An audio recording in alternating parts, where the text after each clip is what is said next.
L'écho pour tous, présenté par Mehdi Lutim. Madame, monsieur, bonjour et spéciale dédicace cette semaine aux pauvres de la part de la ministre des Pauvres et Exclus, on dit ministre de la Ville, Madame Vallaud-Belkacem, qui est aussi ministre du droit des femmes, de la jeunesse et des sports, et bientôt ministre de l'économie, de la justice et des affaires étrangères. Parce que la ministre, reprenant les efforts de son prédécesseur, Monsieur Lamy, qui n'était que ministre de la Ville, la honte, a amélioré la carte officielle de la pauvreté et de l'exclusion en France. De ce fait, grâce à cette carte, bientôt les pauvres, pour vous ça ira beaucoup mieux.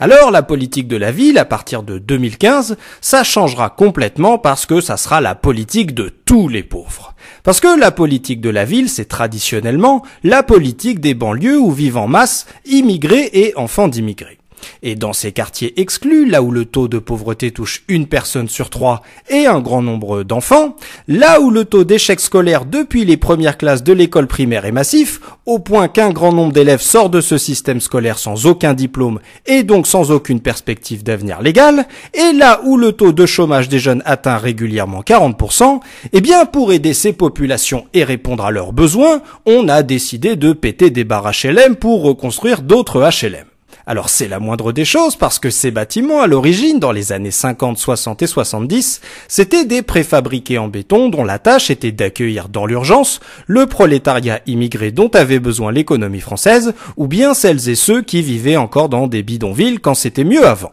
Et c'est la moindre des choses aussi parce que ces bâtiments gigantesques se sont vite mis à n'accueillir que les populations les plus fragiles, au chômage, atteints de maladies ou autres. Résultat, en France comme ailleurs, au XXIe siècle après Jésus-Christ comme au premier, ces ghettos de pauvres sans perspective d'avenir se sont transformés en territoires ravagés par la pauvreté et la violence, notamment parce que, division internationale du travail oblige, on leur a sous-traité l'approvisionnement illégal de la drogue consommée massivement par la jeunesse dorée, les bobos et quelques stars de la télé, mais pas beaucoup.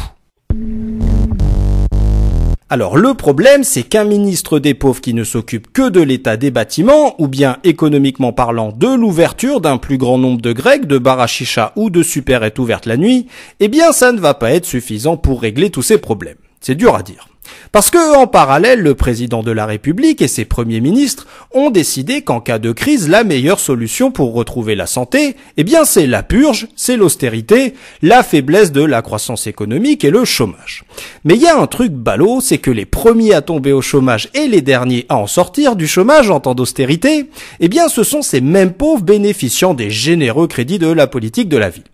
Du coup, proverbe sud-coréen, si tu retires d'une main ce que tu accordes de l'autre, eh bien tu ne fais pas une politique sociale, bien au contraire. L'écho pour tous, une chronique écrite et présentée par Mehdi Lutim sur Marmite FM 88.4. Vous pouvez nous contacter pour réagir à cette chronique sur marmitefm.canalblog.com.